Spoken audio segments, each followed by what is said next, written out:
Cat Size sur TF1. Moi, à titre personnel, j'ai regardé le premier épisode et encore, j'ai eu du mal. J'ai trouvé ça innommable, pas intéressant, mais je pense que aussi je n'étais pas le public visé. J'avais regardé quelques épisodes il y a de nombreuses années sur France 3 de Cat Size, donc la version dessin animé.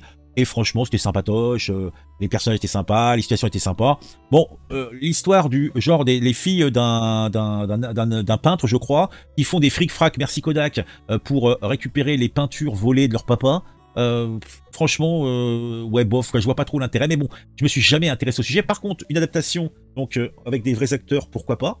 Mais il y a eu un quiproquo puisque les fans de cette licence, un Cat Size, ont dit mais c'est pas l'histoire, on comprend pas, c'est quoi ce bordel? Eh bien non, car il y a un malentendu. Oui, l'adaptation en série du manga culte Cat Size sur TF1 a suscité des réactions mitigées parmi les téléspectateurs faits du manga. Entre nostalgie et déception, on va plonger dans les coulisses de ce reboot controversé. Déjà, moi, le cast, franchement, mais... Et c'est quoi ces gonzesses? Le pire, c'est celle qui est censée représenter la petite sœur, qui a l'air encore plus vieille que les deux autres. Elles sont... Je sais pas où ils nous ont sorti, ça parle trop, c'est nul, c'est nul. Moi, je comprends pas, quoi. Mais bon, c'est du TF1, donc déjà de base, je suis peut-être pas très sensible.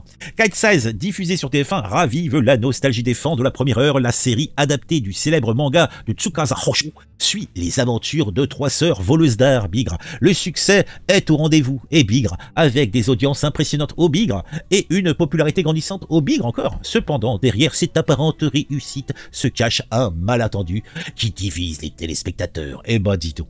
Les critiques fusent de toutes parts. Certains spectateurs déplorent une adaptation qui trahit l'esprit du matériau original. C'est une sorte de Julie Lescaut avec le label Cat Size pour attirer les nostalgiques. Ouais, je partage un peu cette idée. Mais le scénario est faible et la réalisation est plate. Ce que j'ai confirmé, je confirme aussi. Enfin, c'est nul, quoi. C'est du TF1. C'est ni fait ni à faire. Mais bon, c'est ce qu'aime bien manger le public de TF1. Donc, ça gêne personne, à vrai dire. Hein.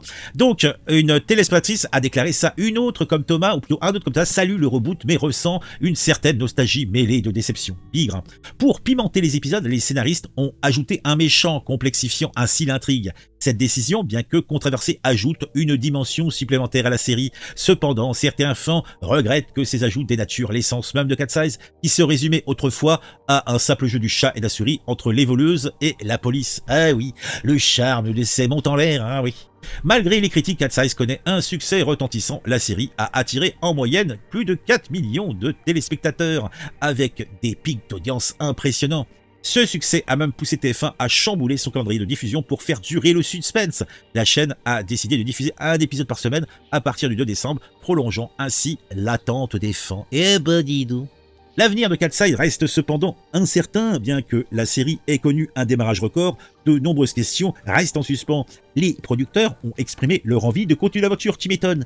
Mais TF1 n'a pas encore officiellement commandé de deuxième saison. Les fans devront donc patienter pour savoir si les sœurs voleuses reviendront sur leur écran. Et ça devrait être ça le titre français. Les sœurs voleuses. Je te jure. Bon, personnellement, moi j'ai trouvé ça nul, franchement nul, mais je l'ai dit, c'est du Made in TF1, c'est une certaine touche, un certain truc, faut aimer quoi, et il y a un public pour ça, donc je suis pas étonné que ça soit un succès, bah, tant mieux, hein, tant mieux, hein. On va dire c'est une production française, hein. De quoi je me plains.